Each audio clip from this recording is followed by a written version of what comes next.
Bonjour Maribel. Bonjour, Judith. You're about to open your fair and the context, the timing is very difficult.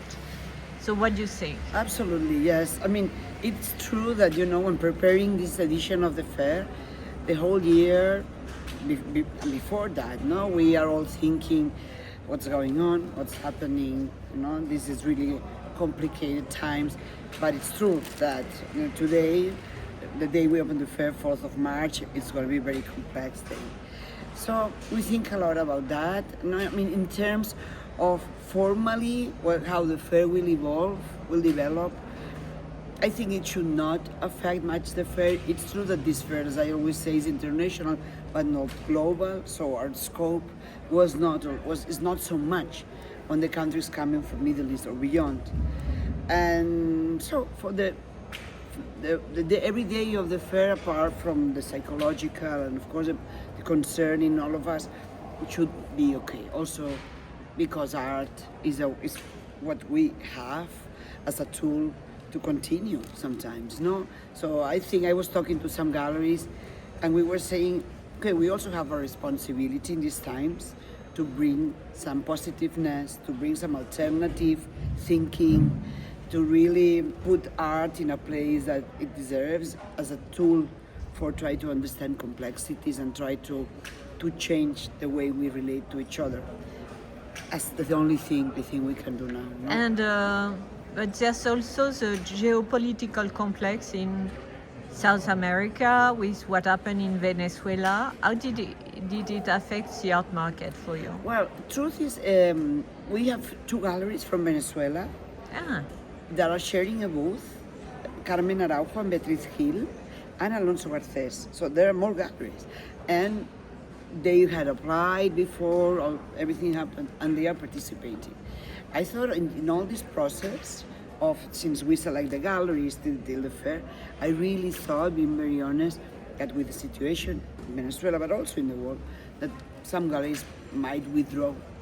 And it didn't happen, which of course means many things, and the thing we take with us is that they know that we are going to bring for them the better context possible for the business, of course, but also for, to meet people that can bring and mean things for the future.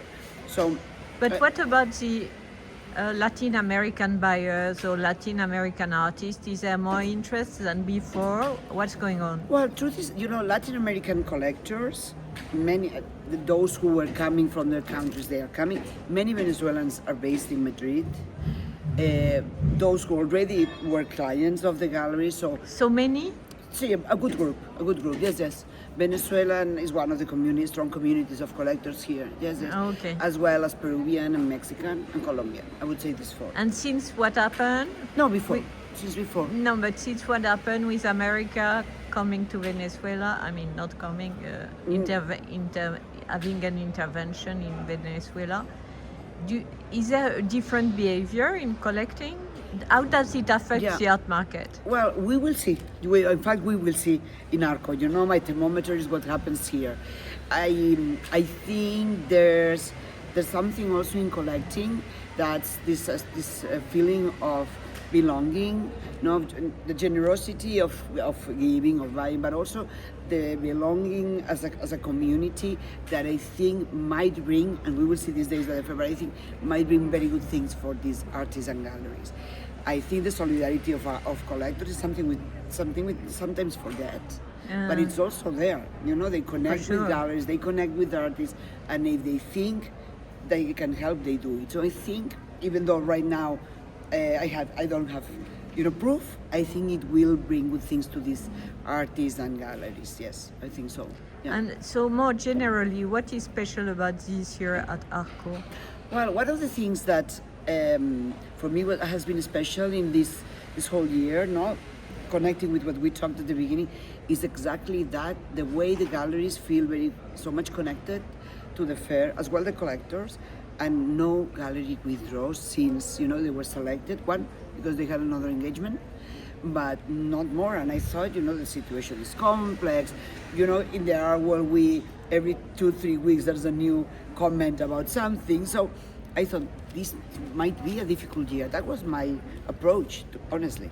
And then when it didn't happen, of course, I feel very relieved, both in terms of galleries and collectors. Also, the collectors we started inviting in October, confirmed, they're coming, they are here. Now we have them almost, a big part of the group already arrived. And so that is this feeling of stability, of not rushing, of understanding Arco as a very good place to stay and to be.